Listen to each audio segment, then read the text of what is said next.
To rule as a follower of the feathered serpent was to walk the narrow path between the animal and the divine. It required a strong and refined spirit to sit upon that throne. One had to be a warrior, yes, but also a mathematician, a poet, and a priest. You could not rule by the sword alone in the city of the snake. You had to rule by the stars.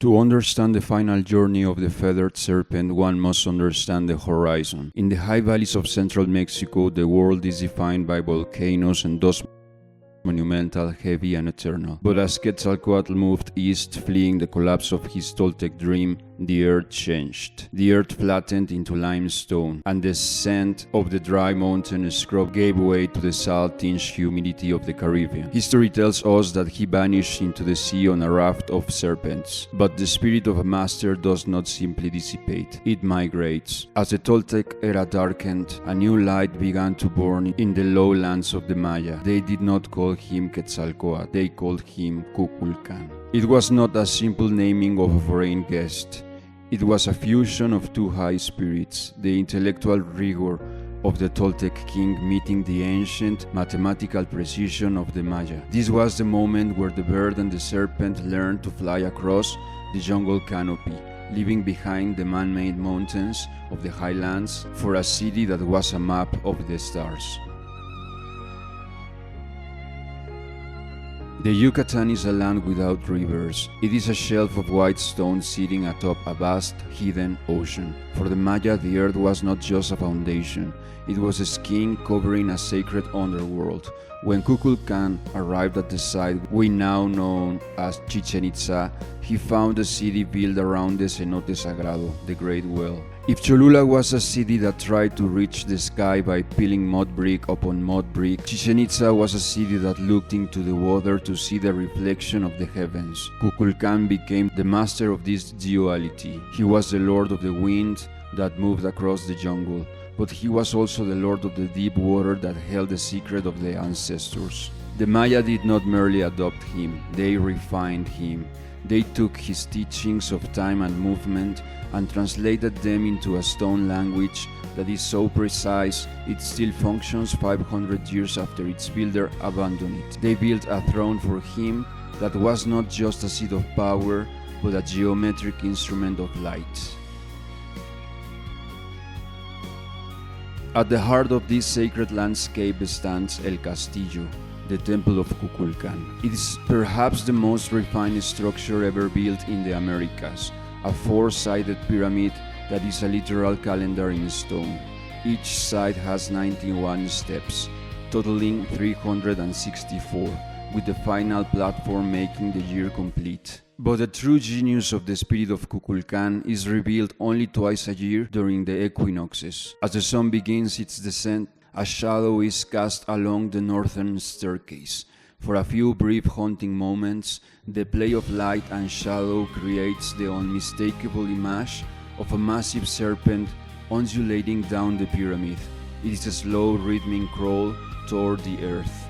This is the descent of Kukulkan. This was the Maya's way of ensuring the good never truly left. They didn't need a statue to hold his presence. They used the sun itself to paint his image onto the stone. They understood that the spirit of the feathered serpent was a cycle, not a person. He was the return of the seasons, the movement of the planet Venus, and the promise that out of the darkness of the winter, the warmth of the Mayan wind would always return. In Chichén Itzá, Kukulkan was also the patron of the Caracol, the observatory.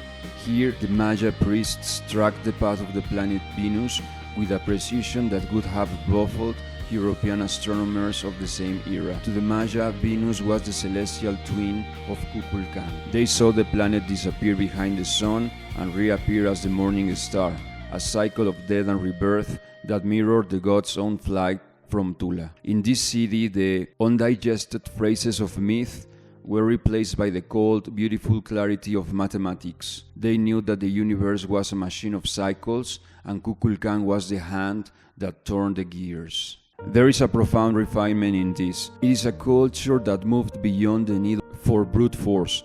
They realized that to understand the god was to understand the time he lived in.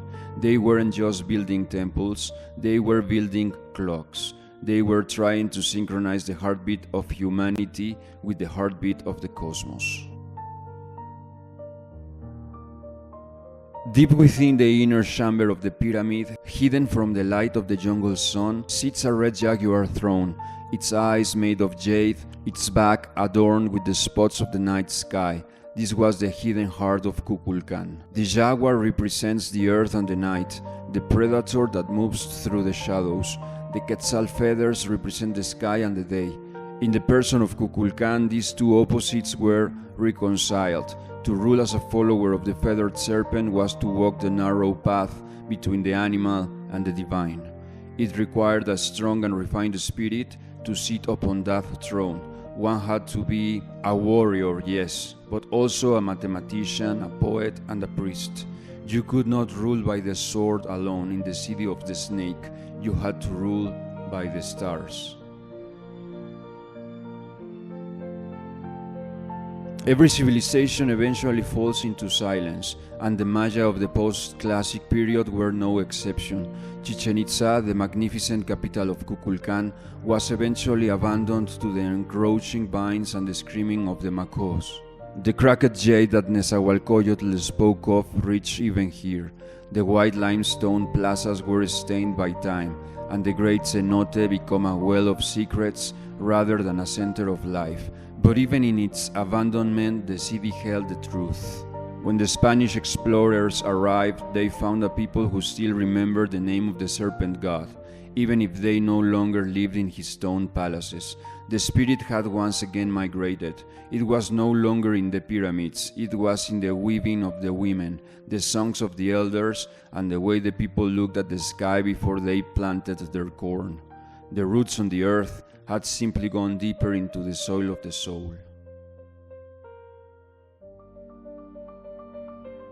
We look at these ruins today and we often feel a sense of tragedy. We see a lost world, but if we look with a strong spirit, we see that nothing was actually lost. The Maya and the Toltecs before them understood that everything is a return. Kukulkan is the reminder that the spirit is not bound by a single city or a single name. He is the wind that moves from the high dust of Tula to the white stone of Chichén Itzá.